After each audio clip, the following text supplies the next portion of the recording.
At alam natin ito, paulit-ulit na lang ito eh. Di naman nag-iiba ng taktika ang demonyo eh. At wag na tayong lumayo, wala iba tayong pwede at dapat paniwalaan kundi ang ating Panginoon na nagsabing the devil, the enemy, the thief, comes only to steal, to destroy, and to kill.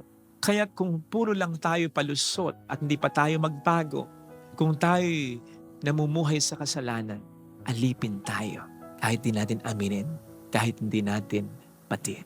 Maliwanag po ang sinasabi sa atin sa ating unang pagbasa ni San Pablo na hindi na talaga tayo alipin ng pagkakasala eh. Kasi iniligtas na tayo ng Panginoon mula dito eh.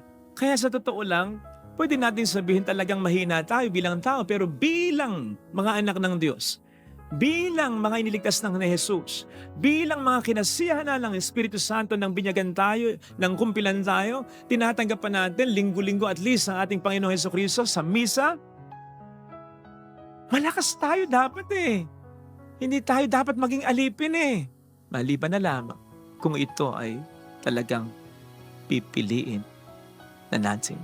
Therefore, walang ibang dapat nasisihin kundi ang sarili natin.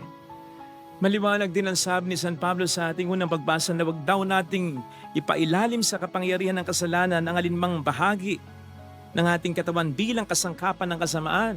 Sapagkat hindi naman tayo makukuha ng demonyo kung ayaw natin eh.